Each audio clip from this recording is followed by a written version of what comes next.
Voilà, donc merci d'être là aujourd'hui pour la conférence de Dominique qui traitera de la place de la culture en santé mentale, donc des pistes de réflexion et d'intervention spécifiquement pour les personnes qui interviennent auprès de ceux et celles qui vivent avec la schizophrénie, mais évidemment, ça peut aider à pister les proches et les autres types d'intervenants pour savoir comment mieux intervenir auprès des personnes de différentes cultures.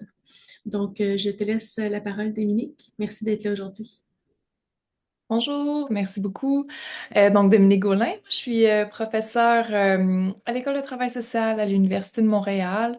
Je suis travailleuse sociale également. Ma pratique se situe principalement au Nunavik, donc je m'intéresse aux expériences et aux différentes manières de comprendre et expliquer la santé mentale, particulièrement les phénomènes psychotiques, puis à la prévention du suicide en contexte interculturel. Donc, bien contente d'être avec vous aujourd'hui. On va s'intéresser à la place de la culture en santé mentale. C'est un sujet qui est particulièrement polarisant aujourd'hui, la culture. Donc, on va regarder vraiment, ben, c'est quoi la culture? C'est pourquoi on parle de culture spécifiquement en santé mentale? C'est quoi la pertinence dans l'intervention? Puis comment est-ce qu'on peut prendre en compte la culture dans nos interventions? Donc, je vais essayer d'être le plus clair possible, le plus appliqué possible aussi. Fait qu'hésitez pas s'il y a des choses qui sont pas claires, si vous avez des questions à poser. Donc, avant tout, on dit souvent qu'on est notre principal outil de travail. C'est quelque chose qui est pas toujours clair, je trouve, quand on parle de ça. Mais quand on dit qu'on est notre principal outil de travail, c'est que la manière dont on va mobiliser les outils qu'on utilise en santé mentale, que ce soit les grilles d'évaluation, l'état de santé mentale, peu importe les outils que vous utilisez pour faire vos évaluations, euh, ben, quand on les applique, si on les applique comme juste par exemple, une liste d'épicerie, ben, on n'existe pas. Alors, notre manière d'interpréter, par exemple, qu'est-ce que ça veut dire l'hygiène? Qu'est-ce que ça veut dire des hallucinations? Qu'est-ce que ça veut dire être orienté dans le temps, dans l'espace? Ben, c'est fortement ancré dans notre dans nos ontologies, nos épistémologies. Donc, comment qu'on comprend le monde? Qu'est-ce qu'on trouve normal versus qu'est-ce qu'on trouve anormal? Puis ça, ben, c'est très culturel. Donc, c'est normal que quand on arrive avec des gens qui ont des bagages culturels différents, ben que il y ait des tensions, puis qu'il y ait des chocs, parce que notre manière de comprendre ce que c'est qu'une bonne santé mentale, ce que c'est que leur établissement, va différer. Hein? Est-ce que c'est qu'une vie épanouie? C'est très différent d'un groupe à l'autre, d'une personne à l'autre. Donc, quand on applique un outil en intervention, eh bien, on existe dedans. On le fait vivre, puis on le fait vivre avec notre culture, avec nos lunettes. Donc, savoir d'où on vient, savoir qui on est, savoir comment on interprète le normal, l'anormal, la santé mentale versus la maladie mentale, c'est particulièrement important quand on travaille en contexte interculturel. Et si on n'est pas conscient de ça, on risque de poser des gestes et d'avoir des interprétations qui ne sont pas compatibles avec la personne qu'on essaie d'accompagner. Et c'est dans ces moments-là que l'alliance thérapeutique devient très difficile à établir. Parce que les personnes vont être conscientes que les mots qu'on utilise, par exemple, les outils qu'on utilise ne prennent pas en compte leur manière de comprendre leur propre santé puis leur propre perception de c'est quoi, hein, par exemple, les phénomènes psychotiques. Donc, faut être capable de se décentrer pour se questionner comment est-ce que je sais ce que je sais. Puis là, ça a l'air gros dit comme ça a l'air un peu déconnecté, mais on va regarder qu'est-ce que ça veut dire exactement. Parce qu'il y a trois enjeux qu'on va fréquemment rencontrer en intervention en contexte culturel. La méfiance et la suspicion. Donc, les personnes qu'on accompagne peuvent avoir de la difficulté à faire confiance, que ce soit face à notre rôle, face aux institutions, parce qu'elles ont eu des mauvaises expériences, parce qu'elles ont peur, par exemple, qu'on leur enlève leurs enfants, parce qu'elles ont peur d'être enfermées, qu'on les croit pas, ou parce qu'elles ont vécu de la discrimination ou du racisme. Il y a souvent beaucoup d'ambivalence, hein, donc le fait de vouloir et de pas vouloir être là en même temps. Et au centre de tout ça, il y a beaucoup de transferts et de contre-transferts.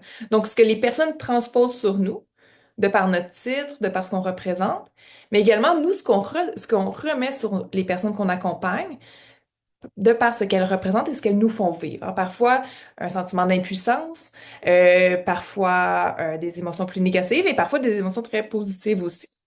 Et souvent, au centre de ces enjeux-là, ben, il y a tous les enjeux du vécu, des expériences vécues et la dimension culturelle. Donc, d'où nous on vient, mais également toutes les deux cultures qui se rencontrent aussi. Puis quand on parle de culture, on va regarder ce que ça veut dire, parce que la culture, ce n'est pas l'ethnie, hein. La culture, c'est plein de choses en même temps, mais ce n'est pas que l'ethnie. Donc la culture, quand on pense à culture, il y a différentes images qui viennent, mais celle qu'on entend le plus souvent, c'est le iceberg, hein. Qu'est-ce qu'on voit? Hein? Souvent, on va voir la langue, les pratiques, le vêtement, la cuisine, l'art, mais en dessous de ça, il y a plein de choses qu'on voit pas. Puis la culture, comme je vous disais, ce n'est pas que l'ethnie. La culture, c'est tout ce qui est visible et inconscient, en fait.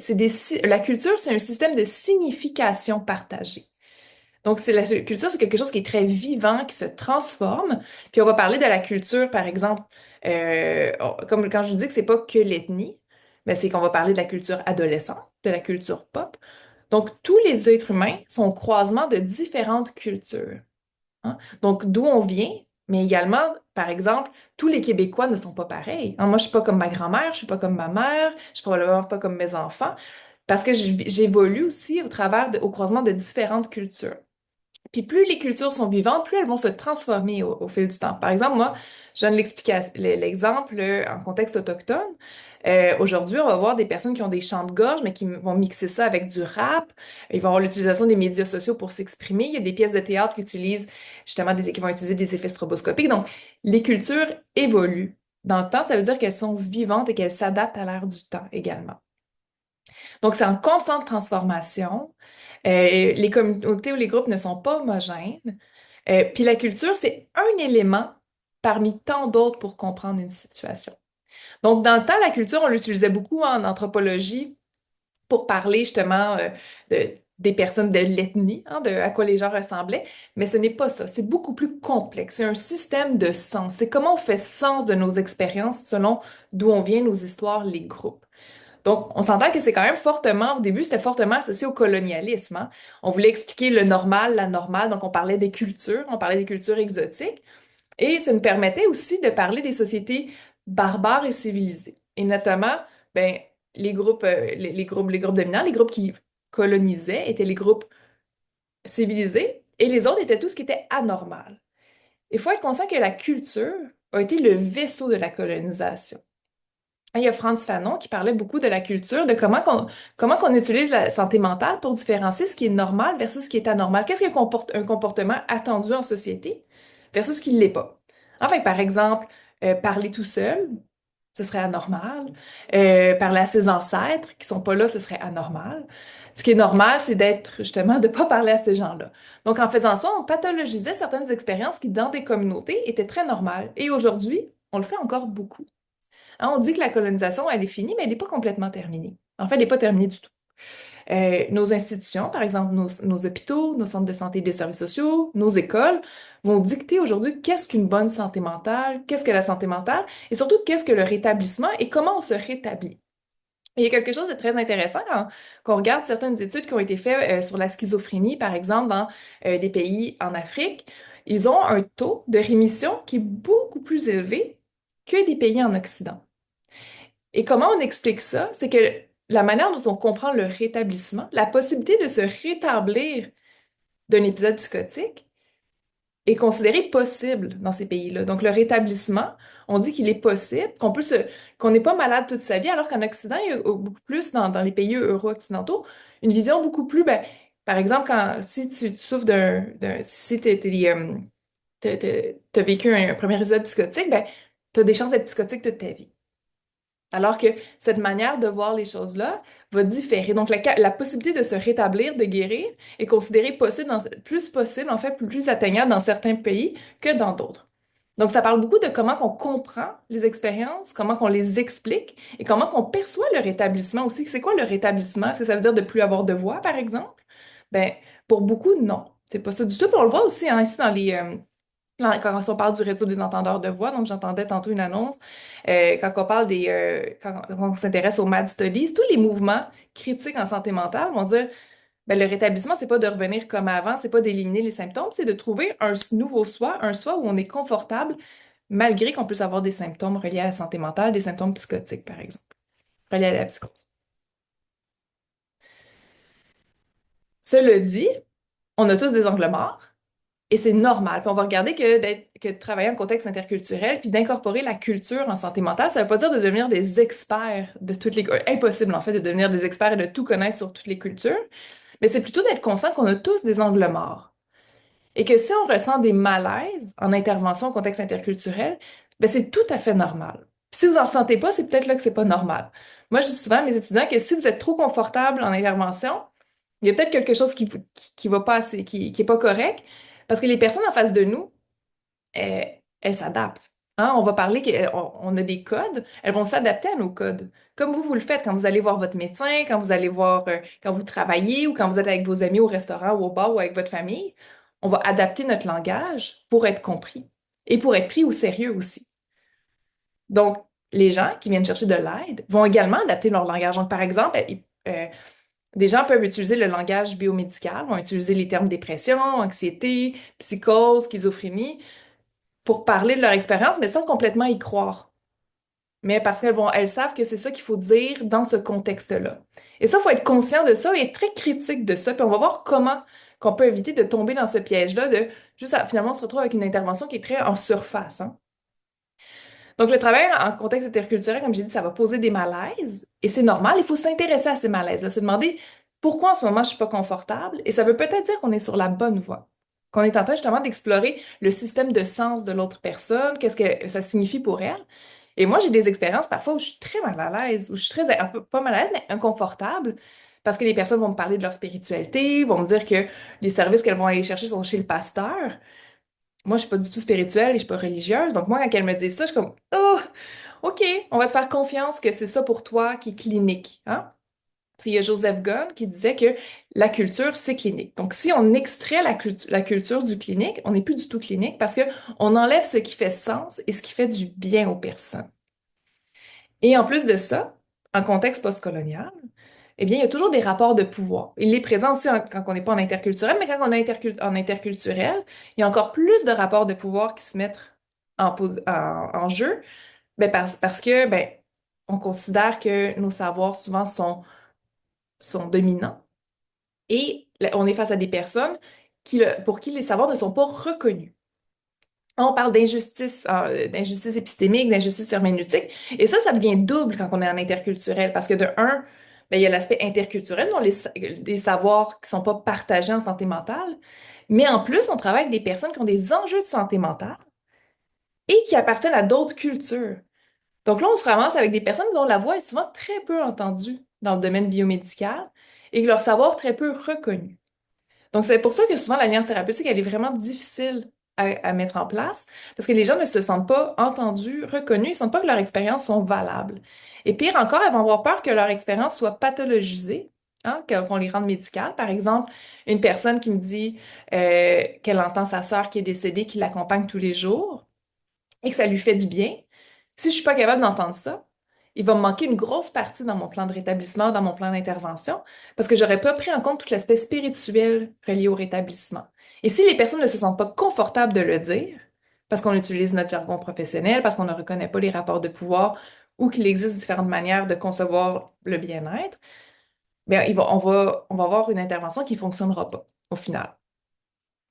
Puis là, des fois, on va entendre les gens dire, non, mais moi, je vois pas les différences. Un humain, c'est un humain, mais c'est pas vrai. C'est pas vrai, il y a des différences et ces différences-là sont associées à des rapports de pouvoir. Et les nier, ça peut être très violent pour les personnes qui sont pas reconnues, justement. Donc, c'est important de reconnaître les différences, mais également les similitudes. Donc, on parlait de contre-transfert culturel.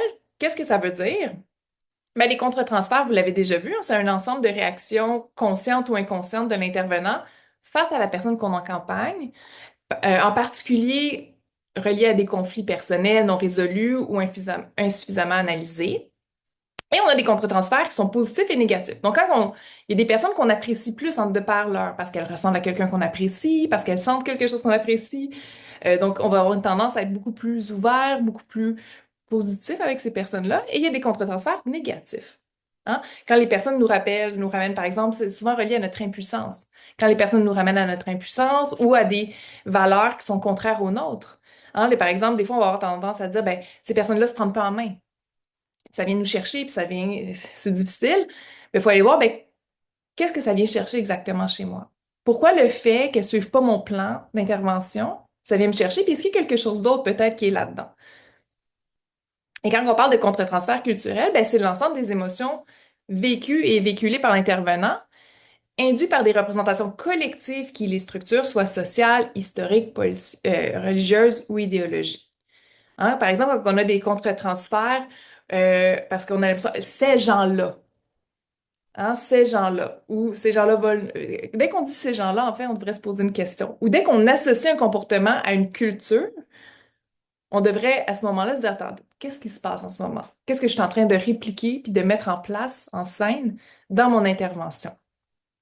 Puis en fait, tout contre-transfert est culturel parce que les réactions proviennent d'une personne, sont toujours liées à nos référents historiques, à nos appartenances, d'où on vient, à notre famille, à comment on comprend la santé mentale, comment on perçoit, ça devrait être quoi un suivi clinique?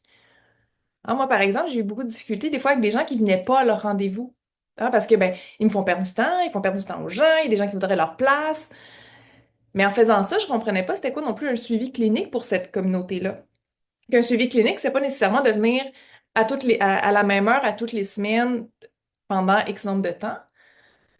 Puis ça marchait pas, puis ça me faisait vivre beaucoup de colère, puis je commençais à être énervée après certaines personnes que j'accompagnais, alors qu'au final, la manière de concevoir qu'est-ce que c'était qu'un suivi clinique était pas la même pour les personnes que j'accompagnais et pour moi.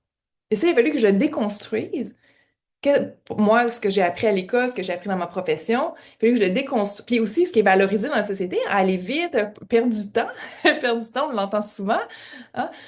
Ben, il a fallu que je déconstruise tout ça pour être capable de dire, ben, non, pour cette communauté-là, pour la majorité des personnes, un suivi clinique, ce que c'est, ben, je vais venir te voir quand j'en ai besoin. Puis quand j'en aurai plus besoin, je vais arrêter. Mais ça veut pas dire que je pense pas que les services sont bons, ça veut juste dire que, ben, voici comment je comprends les services, puis en dehors de ça, je vais aller voir d'autres gens, peut-être. Ça, c'est important de le reconnaître. Les autres services que les gens vont voir. Le pasteur peut être un service, une personne aînée, une personne de la communauté, un guide spirituel, la nature. Donc, il y a beaucoup d'autres services. Puis souvent, les gens vont aller faire plein de choses avant de venir nous voir. Puis il faut être conscient de cette trajectoire de services-là aussi qui existe. Donc, nous, souvent, dans les institutions ou les services en santé mentale, on est la dernière ressource. Parce qu'il y a plein d'autres manières de concevoir la clinique. Maintenant, la santé mentale, on a regardé c'était quoi la culture. La santé mentale, ben c'est pas, vous le savez, c'est pas juste l'absence de maladie. C'est surtout pas un concept qui est culturellement neutre. Et c'est un caractère très normatif. Hein, ça va varier en fonction des valeurs d'une société. Hein, nous autres, on a une société qui veut, justement, on veut pas perdre de temps, qui est dans la performance. Puis on le voit hein, dans le nouveau DSM, par exemple, juste au niveau du deuil, le temps avant d'avoir de pathologiser qu'est-ce qu'un deuil compliqué, considérablement réduit. Mais ça parle aussi de notre relation au temps, de notre relation à la normalité, au fonctionnement social. Hein? Donc, c'est vrai. Donc, il faut se rappeler toujours que comment qu'on comprend la santé mentale, comment qu'on la traduit, va varier d'une société à l'autre en fonction de nos valeurs, beaucoup. Puis, il y a divers paradigmes qui existent. Donc, on regarde dans la littérature, hein, les paradigmes positivistes, qui sont ceux qu'on voit le plus, hein, qui sont basés sur la biologie, la neurologie. Donc, c'est là qu'on va aller donner justement de la médication. Il y a les paradigmes phénoménologiques, qui, moi, vont beaucoup m'intéresser en interculturel, parce que c'est sur le vécu subjectif. Donc, comment les personnes interprètent leurs expériences, comment qu'elles les vivent. Puis souvent, ce qui va m'aider, moi, c'est de comprendre, parce que ça veut pas dire que la manière si on essaye de répliquer tous les diagnostics du DSM dans chaque culture, on va trouver des manières de les expliquer. Mais ce qui va changer beaucoup, beaucoup, beaucoup, c'est est-ce que c'est souffrant ou c'est pas souffrant? Est-ce que c'est problématique ou c'est pas problématique? Et c'est à partir de cette vision-là qu'on va être capable de mieux accompagner les gens. Donc, quand tu me dis que tu entends des voix de personnes qui sont pas là, comment tu te sens? Comment tu le comprends? Comment est-ce que ça affecte ta présence dans ta communauté, ta capacité à avoir une vie satisfaisante, par exemple. Donc, on va s'adapter également à tout ça. Il y a l'antipsychiatrie aussi, hein, les mad studies, qui remettent complètement, tout simplement en question la médicalisation, la conceptualisation dominante de la maladie mentale. Et quelque chose qui est beaucoup valorisé par les communautés autochtones et beaucoup par les groupes, les personnes réfugiées, les personnes qui ont vécu beaucoup de migration ou qui viennent de pays où il y a de la violence, c'est oui, c'est l'accent sur les déterminants sociaux de la santé. Et c'est beaucoup privilégié par les auteurs critiques parce que ce que ça dit, c'est ben, plusieurs des diagnostics qu'on va poser, hein. Par exemple, quand on parle du stress post-traumatique, la psychose particulièrement est souvent aussi reliée à des stresseurs reliés aux déterminants sociaux de la santé, le racisme, la discrimination. Et ce qu'il disait, c'est que beaucoup, c'est ancré dans les traumatismes complexes, les traumas complexes. Hein, puis beaucoup de ces expériences-là vont partager des symptômes différents. Par exemple, si on regarde la psychose ou le trauma complexe, ben, la dissociation, l'hypervigilance, la méfiance, le fait d'entendre des choses qui sont pas là parfois. Donc, beaucoup d'auteurs critiques vont dire, mais attendez, est-ce que vous prenez en compte les déterminants sociaux de la santé quand vous évaluez les expériences d'une personne, quand vous évaluez les symptômes?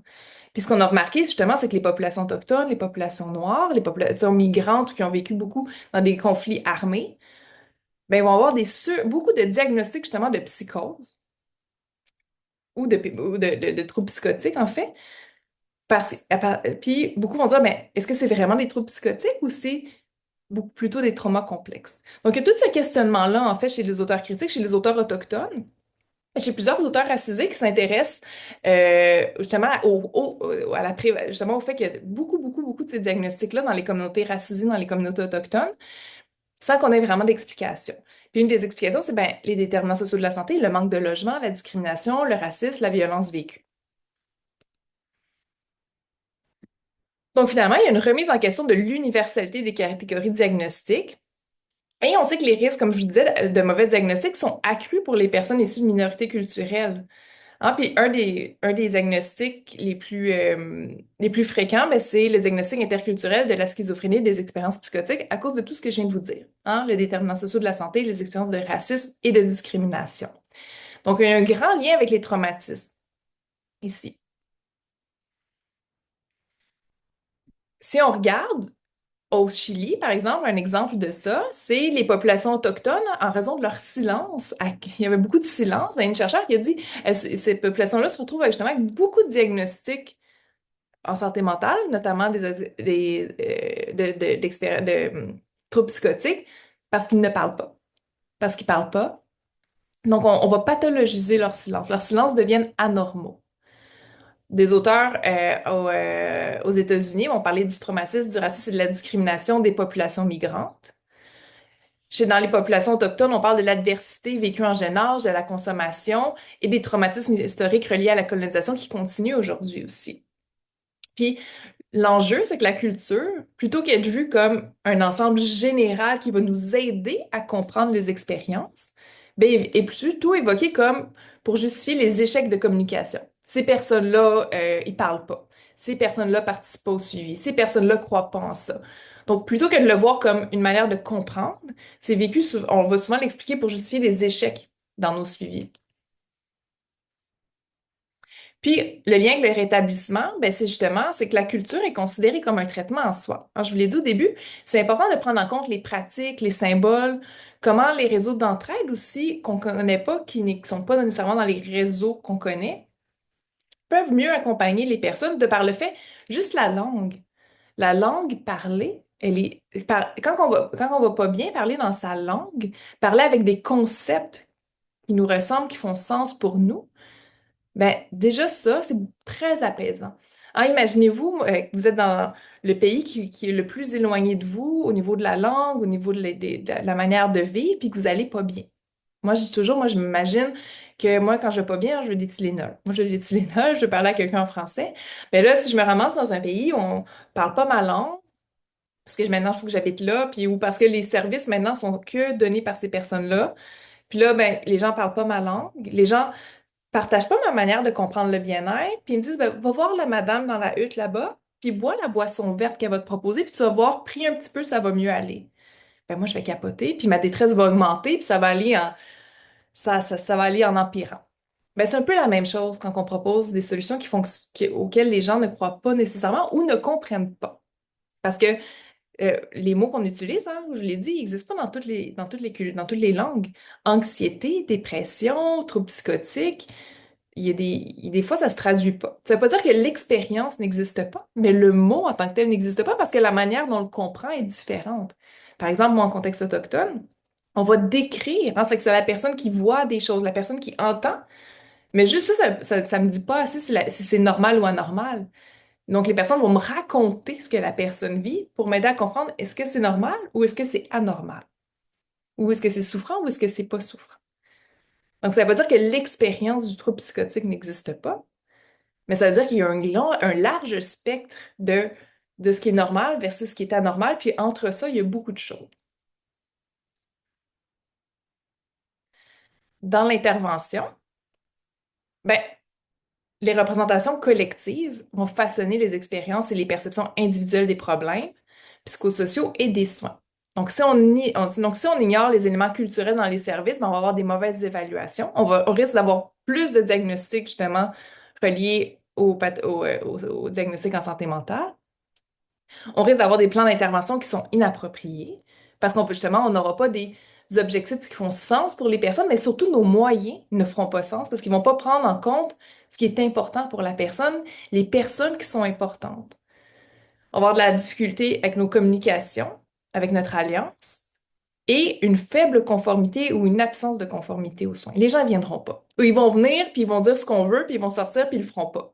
Hein, ils vont remettre leur médication dans la bouche, par exemple, ou ils vont dire oui, oui, je vais aller là, puis ils iront pas. Et quand on veut justement aller chercher les expériences des personnes, être capable de se connecter à ça, il faut être capable d'aller poser les questions les plus ouvertes possibles. Hein, par exemple, si je dis parle-moi de ta famille, c'est bon, mais si je te dis parle-moi des gens ou des gens, des personnes qui sont parties qui sont importantes pour toi. Mais on risque d'avoir accès à beaucoup plus. Hein? Parle-moi de ce qui est important pour toi.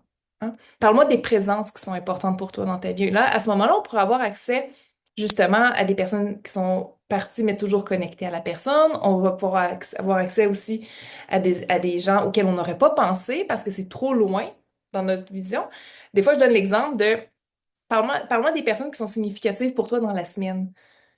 Ben, peut-être que la personne va me parler du pharmacien qui donne de la méthadone tous les jours, mais moi, j'y aurais jamais pensé parce que moi, c'est tellement loin de mes référents, des personnes qui sont importantes pour moi dans la vie, que si j'avais pas posé mes questions les plus ouvertes possibles, parle-moi d'eux, j'aimerais savoir, explique-moi, ben, ça m'aurait échappé complètement. Donc, le plus vous allez être capable d'ouvrir vos cadres, d'ouvrir vos questions et de vous éloigner de votre vocabulaire, du jargon médical, biomédical, le plus on va être capable d'aller chercher les expériences des gens et ce qui est important pour eux. Ça, ça je l'ai déjà dit, mais donc c'est important, c'est vraiment de savoir que la culture va influencer aussi la manière dont les personnes expriment leur souffrance, comment elles font face à l'adversité et recherchent de l'aide. Donc, parfois, on a l'impression que certains groupes arrivent dans nos bureaux, puis sont poqués. Ils sont plus poqués que les autres, mais souvent, c'est parce que, comme je disais, ils ont été chercher d'autres choses avant, puis nous, on est les derniers recours. Et si on a juste l'impression que ces gens-là sont plus poqués ou sont tout le temps plus malades, ben, on évacue une grosse partie de leur force. On oublie beaucoup, on ne sera pas capable d'aller voir leur force, d'aller chercher qu'est-ce qui fonctionne pour ces personnes-là également, qu'est-ce qui est aidant. Parce que la culture, ben, ça va influencer quand, où, puis comment les individus vont se confier. Donc, la manière dont les symptômes sont exprimés, hein, c'est sont externalisés, internalisés, puis ça va dépendre beaucoup des cultures, hein. Nous, on parle. Moi, je parle. Moi, je parle. Je vais aller parler de mes problèmes. On va me dire, parle de tes problèmes. Va voir un psychologue, va voir un travailleur social, va voir l'infirmière, va voir. Parle. Mais dans beaucoup de cultures, ce sera pas ça. Ou ce sera pas, où on va parler à une personne spécifique. Donc, ça va aussi servir le modèle que nous, on utilise et la manière dont les gens voudront être traités. Par qui, quand et comment, combien de temps, où. Donc, c'est important de prendre tout ça en compte quand on est en train de faire notre plan de traitement, quand on évalue. Donc, comme je disais, ça va être important de revoir, de nuancer notre image spontanée des personnes qu'on accompagne. Donc, on parle de quand on fait ça, on fait de la syntonisation, hein. Avant de rencontrer une personne, c'est quoi mes préjugés? Puis on en a tous. C'est normal. Si quelqu'un me dit, moi, j'ai zéro préjugé, je vous crois pas. On en a tous, puis c'est normal. Donc, on a souvent une première réaction, puis c'est essayer de dire, OK, attends, pourquoi je pense ça? Puis comment la déconstruire avant de rencontrer les gens. Ça va nous éviter aussi d'être épuisés. Parce que si on est toujours en train de coller une image aux gens, si on est tout le temps on est tout le temps finalement en train de vivre des transferts et des contre-transferts dans l'intervention, ça devient très épuisant. Donc, c'est d'essayer vraiment d'aller développer nos compétences interculturelles. Ce que ça... Puis, quand on parle de compétences interculturelles, ben, il y a encore une fois, il y a tout un spectre, hein. La compétence interculturelle, c'est la capacité des praticiens à répondre de manière appropriée et efficace aux origines, identités et préoccupations culturelles. Donc, ça va concerner les attitudes, les connaissances et les pratiques. Mais pour être capable de faire ça, moi, ce que je priorise beaucoup, c'est l'humilité culturelle. L'humilité culturelle, c'est notre capacité à savoir que ce qu'on sait, c'est ancré dans un contexte. Moi, ce que j'ai appris, je l'ai appris à l'école. Hein? Ce que je sais, c'est ancré dans mon contexte culturel. Donc, l'humilité culturelle, c'est d'être capable de dire, ben, je le sais pas. Je le sais pas, puis c'est correct, puis il y a différentes manières aussi de concevoir les choses. C'est notre capacité à être inconfortable dans la relation clinique aussi, parce que justement, on détient aucune connaissance. Donc, quand on dit souvent, là, les gens sont les experts de leur situation, ben, c'est exactement ça. C'est de dire, ben, moi, je peux t'accompagner. Par contre, j'ai besoin de comprendre comment tu perçois ta situation, ce qui a déjà fonctionné, quelles sont tes forces, quelles sont tes ressources aussi. Et si on n'a pas une humilité culturelle, donc une curiosité également à comprendre les personnes, ben, on risque d'adopter si on est juste dans la compétence culturelle, là, ce qui est beaucoup le cas en ce moment quand on fait nos formations en ligne, hein, sur la sécurité culturelle, hein. Saviez-vous qu'il existe des différentes cultures? Saviez-vous ça? Si on est juste dans la compétence et pas dans l'humilité, ben, on risque d'avoir des approches qui sont très stéréotypées. D'adopter un livre qui est un peu livre de recettes, hein. Ah ben oui, avec cette culture-là, il faut faire ça. Alors que, tu sais, il y a des Autochtones, par exemple, qui aiment la viande crue, il y a des Inuits qui aiment la viande crue, mais il y a des Inuits qui aiment mieux les croquettes de poulet. Donc, si j'apporte de la viande crue à mon entrevue, ben, peut-être la personne elle va dire c'est dégueulasse, j'aime pas ça, puis elle va me prendre un peu pour une idiote. Donc, c'est important d'être, quand on parle d'humilité culturelle, justement, ça nous permet de dire, ben, je ne sais pas, qui es-tu, en fait? Qui es-tu dans la rencontre? Et ça enlève un gros poids, justement, quand on est capable vraiment de se mettre dans cette posture-là. Parce qu'on on porte plus sur nos épaules tout le poids de faire fonctionner la rencontre. Ça devient vraiment quelque chose qui est très relationnel. Et ça, dans l'interculturel, c'est particulièrement important. Et dans beaucoup de cultures, on va vous dire, on s'en fout que vous soyez infirmière, que vous soyez TS, que vous soyez ergothérapeute, psychoéducateur, éducateur. On veut parler à la personne en face de nous. On veut parler à Dominique, par exemple. Fait qu'on veut savoir qui elle est. Donc, il faut être capable également d'échanger, de donner aussi dans la rencontre qui on est, qu'est-ce qu'on est à l'aise de partager aussi. Et quand tout ça est atteint au sein des services, on parle de la sécurité culturelle, qui est vraiment de comment on tient en plus compte des enjeux de pouvoir dans l'intervention, hein, qui sont reliés justement, qui sont reliés au contexte politique, historique, socio-économique. Donc, c'est vraiment un spectre, en fait. Puis moi, je trouve que ce qui est le plus important à retenir dans ça, c'est vraiment l'aspect de l'humilité culturelle. L'humilité culturelle, que c'est vraiment deux personnes avec des bagages différents qui se rencontrent.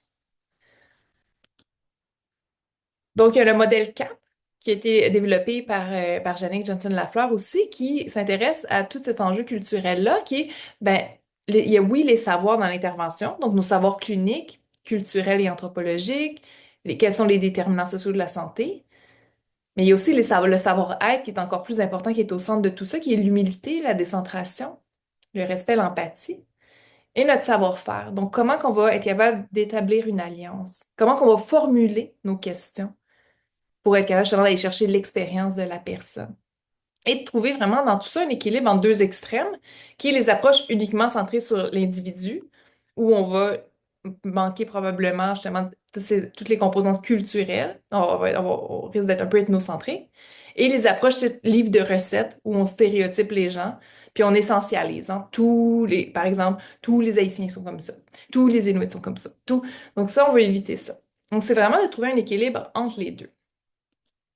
Puis ça va nous permettre de différencier aussi les symptômes psychiatriques versus culturels. Hein, comme je disais, on va aller s'intéresser à l'expérience plutôt qu'aux symptômes. Hein. Donc, qu'est-ce que vous vivez? Parlez-moi d'eux plutôt que les symptômes en tant que tels. Moi, j'ai développé le concept de réalité parallèle et plurielle pour dire aussi la manière dont on vit les phénomènes psychotiques plus précisément. Ben, ça s'ancre dans diverses réalités. Donc, c'est possible de croire à la fois que ça peut être biologique, que ça peut être neurologique, que ça peut être spirituel, que ça peut être relié aux déterminants sociaux de la santé, que tout ça est interconnecté. Donc, c'est complexe. C'est extrêmement complexe et c'est rarement que spirituel, que neurologique, que relié aux déterminants sociaux de la santé. Par exemple, moi, des gens me disaient, ben, moi, j'ai été témoin d'une expérience violente, hein, par exemple, d'un suicide. Puis ça m'a beaucoup affaibli, puis ça permet à des mauvais esprits de rentrer. Donc, quand les gens me disent ça, ils me parlent à la fois des déterminants sociaux de la santé dans lesquels ils vivent, des expériences traumatiques et des esprits. Donc, souvent, c'est plusieurs systèmes qui sont interconnectés.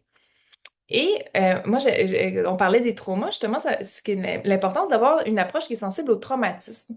Puis ça, la phrase clé, moi, je trouve que c'est qu'est-ce qui se passe plutôt que qu'est-ce que vous avez.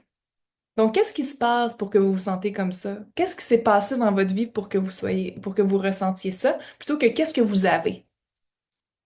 Ça permet de prendre en compte aussi les déterminants sociaux, les enjeux structurels. Tu sais, juste le fait de vivre dans une maison surpeuplée, ce qui arrive, ou dans un logement insalubre, ou d'être toujours stressé par l'argent, mais c'est sûr que ça affecte notre santé mentale.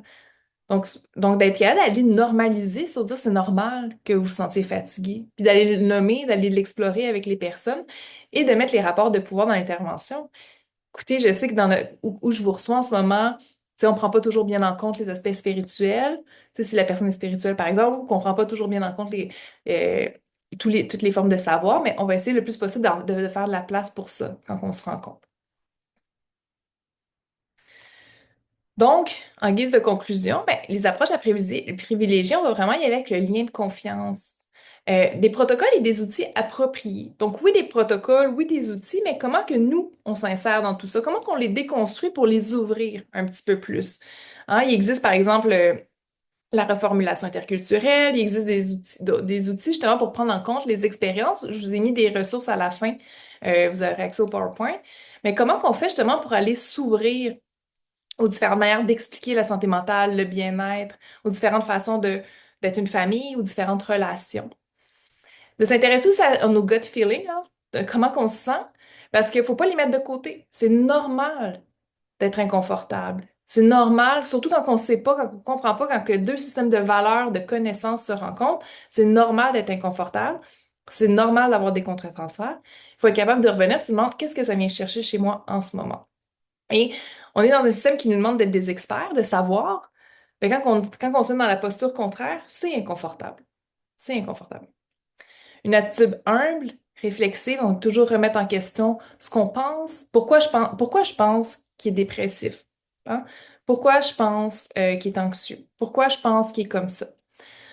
Une attitude sensible au trauma, aussi, qui sont souvent chez les personnes qu'on accompagne, c'est souvent des personnes qui en ont vécu beaucoup, beaucoup, beaucoup, beaucoup, de par l'adversité auquel elles font face, de par la pauvreté, donc de par leur relation avec les services, et d'être capable d'avoir ben, des regards, des perspectives diversifiées, de les accueillir. Il y a des outils qui existent, vous faites sur le site web du Sherpa, du CERDA, il y a des infographies, des guides, des capsules, justement pour prendre en compte la culture dans l'intervention, que ce soit en prévention du suicide, en santé mentale. Donc, allez les consulter, ça peut nous aider des fois quand on est un peu perdu. Euh, voilà. Donc, on est arrivé à 42 minutes. Bravo. J'arrête le partage pour les questions. Merci. Merci, c'était super intéressant. J'ai trouvé ça super bien vulgarisé et très instructif. Donc, merci beaucoup. J'espère que ça a éclairé aussi les participants et participantes. Je vous invite à poser vos questions dans le clavardage ou dans le QR. J'ai déjà reçu une première intervention que je vais lire pour l'enregistrement, puis ensuite, on pourra y répondre. Donc, bonjour, je suis infirmière française d'origine antillaise arrivée au Québec depuis un an et demi. J'ai toujours travaillé en santé mentale et sur mon île, j'ai toujours trouvé dommageable que les psychiatres français de l'Hexagone ne tiennent pas compte de la culture et des croyances locales. Ici au Québec, je trouve que c'est encore plus marqué par le fait que de nombreuses décisions découlent d'évaluations faites à partir de formulaires figés et donc par conséquent qui faussent souvent les résultats puisque l'appartenance culturelle du patient n'est pas au centre du soin. Comment faire prendre en compte cette interculturalité sans avoir l'impression de se faire traiter de personnes qui ne rentrent pas dans le cadre de la profession? Mhm. Ouais. Mais tu sais, en fait, c'est là tu sais, c'est là vraiment le nœud. Puis Tu sais, moi, je dis souvent, quand on est en rencontre avec les gens, dans un bureau, on a une autonomie quand même. Les personnes vont regarder comment on pose nos questions. Puis ça veut pas dire qu'on va pas répondre aux critères d'évaluation, mais la manière dont on va le faire de manière beaucoup plus respectueuse en prenant en compte. Donc, on va l'écrire dans nos notes. On va écrire, la personne comprend son expérience de cette manière-là, l'explique de cette manière-là. Après ça, nous, on va aller poser notre impression clinique. Mais justement, si on le fait, si on prend nos protocoles puis nos outils d'évaluation comme des listes d'épicerie, j'appelle, là, ben là, les personnes, en fait, ils nous répondront juste pas. Puis on peut le nommer, moi je le nomme aux personnes avec qui je travaille. Écoutez, ce sont les protocoles que nous avons, ce sont les guides d'évaluation que nous avons, je sais qu'ils sont pas adéquats. On va les regarder ensemble, puis vous pouvez me dire qu'est-ce que vous comprenez de ça, comment vous aimeriez que je l'explique. Puis c'est sûr que ça demande d'aller contre le grain des institutions, mais si vous respectez justement votre code déontologique, votre profession, il n'y a pas de raison que vous fassiez taper sur les doigts. Puis au contraire, tu sais, on va quand même faire notre note, on va la structurer. Puis au final, comme je disais, si on essaie de comparer un diagnostic d'une culture à l'autre, on va retrouver souvent sensiblement les mêmes choses, mais on est capable d'expliquer quand même, voici comment la personne comprend cette situation.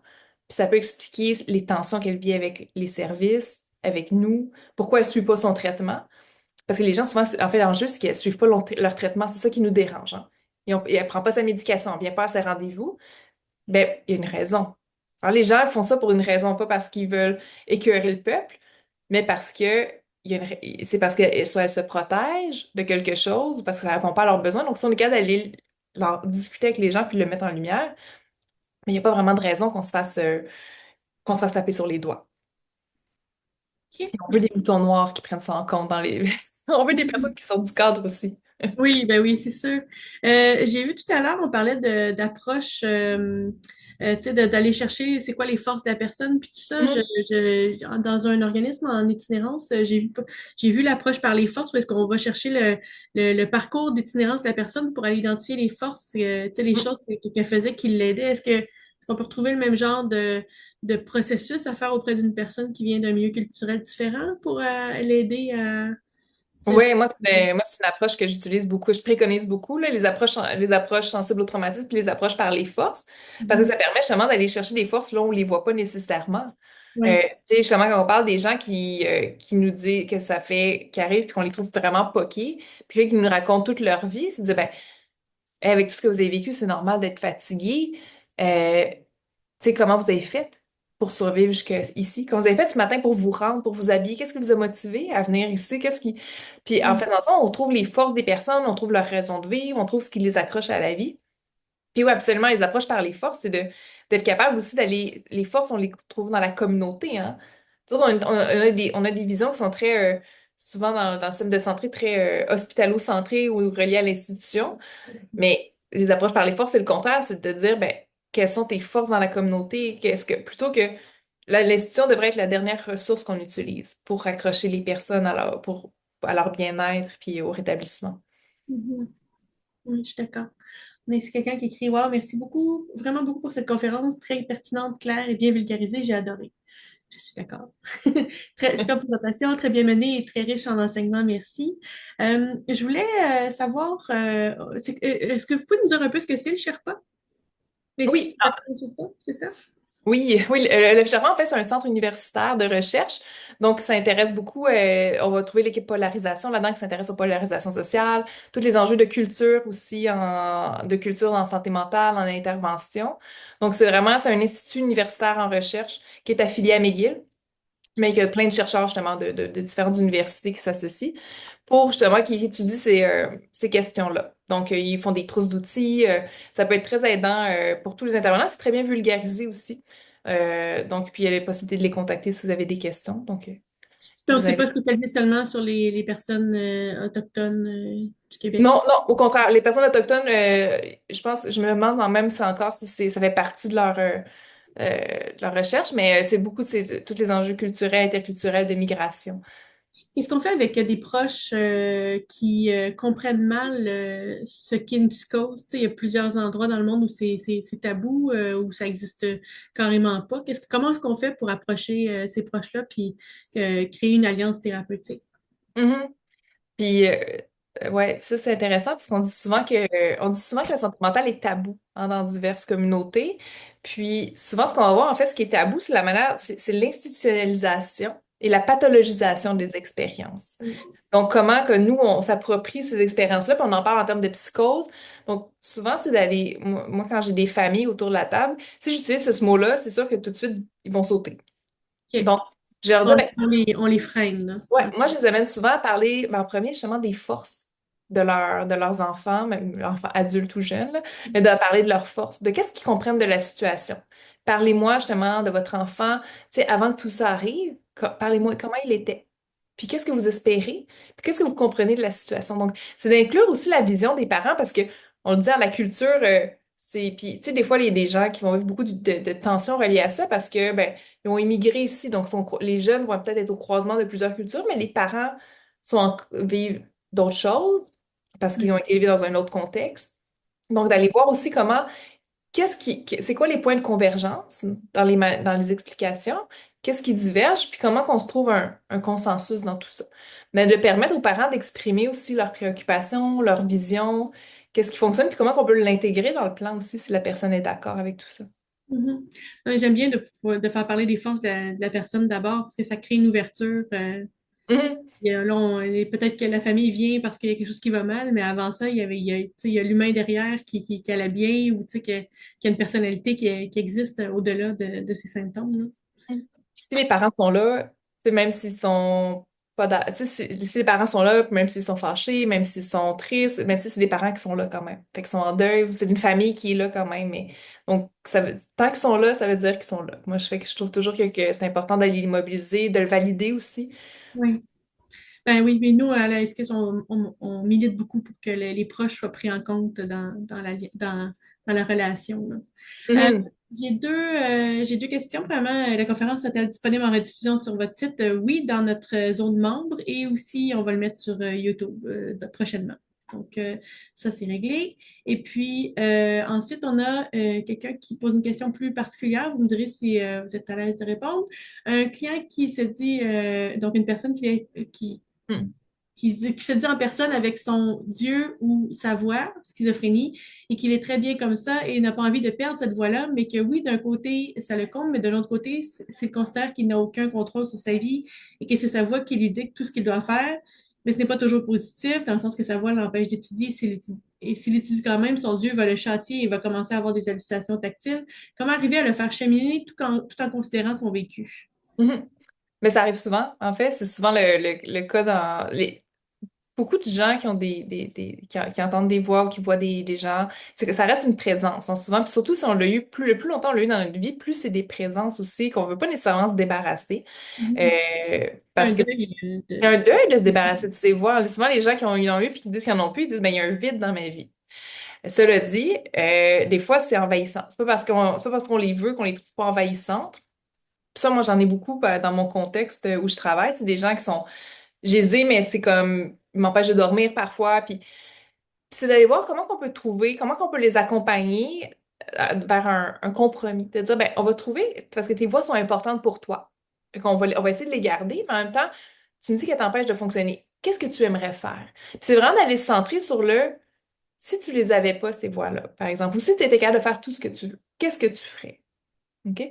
Puis si on est capable de connecter les gens à qu'est-ce qu'ils feraient, c'est quand la dernière fois que tu as été capable de le faire, parle-moi-en. Qu'est-ce que tu faisais? Comment tu te sentais? Avec qui tu étais? Si on est capable de les reconnecter à ces moments-là, ben peut-être qu'ils vont prendre de plus en plus de place en importance, puis qu'on va être capable ouvrir cette discussion-là sur, OK, bon, peut-être que ça va être par une médication très légère, là, je suis pas psychiatre, fait que je peux pas me prononcer à ça, mais tu sais, par un traitement très léger, donc, mais c'est de pogner les deux besoins, puis ça, c'est très important. Moi, j'invite beaucoup le mot mais en intervention. Tu veux tes voix, mais elles t'empêchent de travailler. C'est comme si on mettait les deux en opposition alors que les deux sont ensemble, tu sais. Fait que tu me dis que tu as des voix, que tu veux pas les perdre, et en même temps, les études sont importantes pour toi. Parle-moi de tes études. Fait qu'au lieu de mettre l'accent sur les voies qui empêchent, on va mettre l'accent sur l'autre partie. La partie que la personne aimerait atteindre, mais qui n'est pas capable à cause de ses voies. Fait que c'est une approche qui parfois va aider les gens à se reconnecter à ça Travailler sur le fonctionnement plutôt que... sur le déficit. Tu sais, parce que si on fait juste parler, si les gens, si on fait juste parler des voies qui empêchent, ben, la personne perd de vue aussi le pourquoi, tu sais. Mhm. Fait que d'avoir les deux en même temps, puis de dire, ben, c'est possible d'avoir les deux. Tu sais. Puis d'aller voir aussi, tu sais, il y a tout l'aspect du châtiment. Mais moi, j'irais chercher un guide, tu sais, quelqu'un de sa communauté aussi qui comprend ça, parce que l'aspect de se faire châtier par Dieu, c'est très présent dans plein de communautés, dans plein de cultures. Puis des fois, moi, si je te dis, ben non, voyons, il me croira pas. Parce que je fais pas partie de sa communauté. Hein, c'est comme si ta sœur te dit que t'es belle, puis moi, je te dis que t'es belle, ça n'a pas la même valeur, tu sais. Fait que si une personne de sa communauté est capable de démystifier un peu l'aspect du châtiment, ça aura peut-être plus de poids. Donc moi, j'aime beaucoup travailler avec les personnes. Tu sais, il faut aller voir, là, parce que c'est pas toutes les personnes de toutes les communautés qui sont qui peuvent être positives dans l'intervention, mais de Mhm. voir si quelqu'un de ta communauté qui pourrait comprendre cet aspect-là mieux que moi aussi. Parce que moi, je le comprends pas, l'aspect châtiment, tu sais. Mhm, je comprends. Ben, j'invite aussi les gens à référer à des groupes d'entendeurs de voix. Il y en a beaucoup tu sais, qui peuvent aider à mieux comprendre ce qui se passe. Puis j'ai déjà une personne qui entendait des voix qui m'avait dit que son truc, c'était de lui donner rendez-vous. Oui. Pas tout de suite. Tu peux revenir, mais tout à l'heure, quand j'aurai terminé ça. Mhm. On a une question ici. Bonjour, je suis infirmière aux Antilles. Et merci de vous joindre à nous. On aime ça. Exerçant en santé mentale, comment soutenir la famille? Car culturellement, les soignants et travailleurs sociaux sont considérés comme les sachants et c'est souvent perçu chez les proches comme un non-respect de leur rôle et de leur légitimité en qualité de personnes ressources. Comment les aider? Attends, je vais juste je sais pas d'entendre, hein. Les soignants et travailleurs sociaux sont considérés comme les sachants et c'est ça aussi. Oui, c'est ça. Bon. Mais effectivement, puis c'est ça tout l'enjeu, hein, c'est que les personnes qui travaillent dans l'hôpital, dans les centres de santé, ont la connaissance suprême, Mhm. mais c'est une forme de connaissance. Hein. C'est une connaissance ancrée dans ben, l'université, dans nos études, dans tout ça. Et c'est moi aussi dans mon contexte culturel à moi.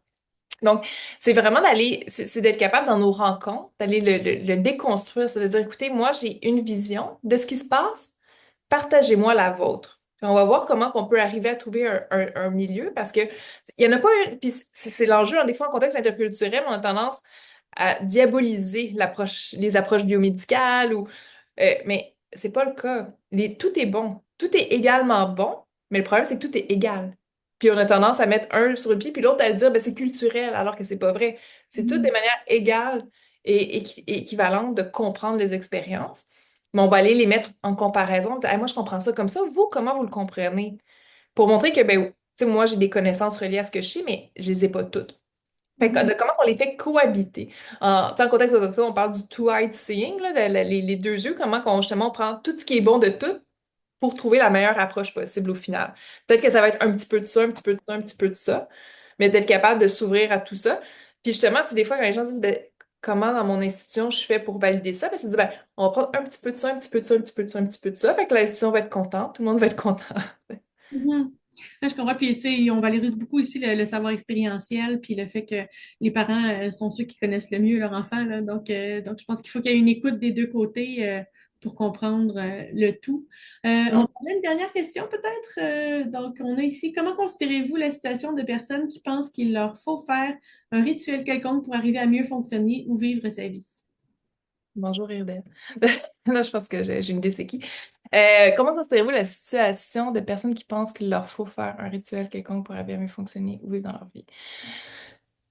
J'ai de la misère, je veux dire, qui suis-je pour me penser si c'est OK ou si c'est pas OK? Je pense que c'est vraiment, c'est propre à chaque communauté, puis à ce, tu sais, j'irai voir avec les personnes de la communauté. C'est des personnes qui sont ancrées dans la communauté, des personnes qui sont parties, qui sont, tu sais, dans chaque communauté, il y a des professionnels, que ce soit des guérisseurs, que ce soit des pasteurs, que ce soit des TS, ils ont plein de titres. En fait, c'est ça l'enjeu, hein, c'est que tu sais, nous, on dit travail social, mais il y a plein de manières de faire le travail social partout dans le monde et ça existait bien avant qu'on soit des travailleurs sociaux pour le travail social. Donc, moi j'ai tendance à aller voir ben, dans la communauté qu'est-ce qui est bien, qu'est-ce qui est valorisé, qu'est-ce qui fonctionne. Parce qu'après ça, il y a des. Tu sais, l'enjeu quand on vient pas d'une communauté puis qu'on travaille dans une communauté qui est pas la nôtre, c'est tu sais, je dirais d'essentialiser puis de dire, ben oui, ça fonctionne. Puis ces communautés-là font des rituels, ces communautés-là. Mais souvent, on le sait pas. Donc, moi, je pense qu'il faut aller vérifier avec la communauté comment c'est vécu, avec la famille surtout. La famille, comment qu'elle perçoit ça. Ouais. De ne pas rejeter juste une chose aux dépens d'une seule autre qui serait celle qui est. En fait, moi, je pars toujours du constat du truc, je sais pas. Je sais pas parce que je fais pas partie d'eux, parce que j'ai pas eu l'expérience, parce que, tu sais, moi, par exemple, j'ai jamais entendu de voix, fait que je sais pas c'est quoi entendre des voix, mais je travaille avec des gens qui entendent des voix. Mais, Mhm. donc, je sais pas. Je sais pas, mais fait qu'il faut que les gens m'expliquent, il faut que les gens me parlent d'eux pour que je sois capable d'avoir pour être capable de mieux les accompagner, parce que moi, j'ai jamais eu de voix de ma vie, tu sais. Donc, une position d'ouverture et d'apprenant, en fait. Mhm. Oui. Parfait. Ben, merci. On a d'autres commentaires. Super présentation, très bien menée, riche en enseignement. Merci pour cette belle et riche conférence. Merci beaucoup, très intéressant. Ça ouvre les yeux sur l'autre et sur nous-mêmes. Très instructif. Merci beaucoup et très belle ouverture. Donc, ben, je pense que ça clôt de très belle façon cette présentation-là. Merci à tous et à toutes d'avoir été là ce midi. Merci beaucoup, Dominique, pour cette belle présentation. C'était super bien expliqué. Donc, j'espère que ça servira à toutes les personnes qui vont en bénéficier plus tard. Donc, ben, bon après-midi. Merci pour vos questions. Merci beaucoup. Bye bye.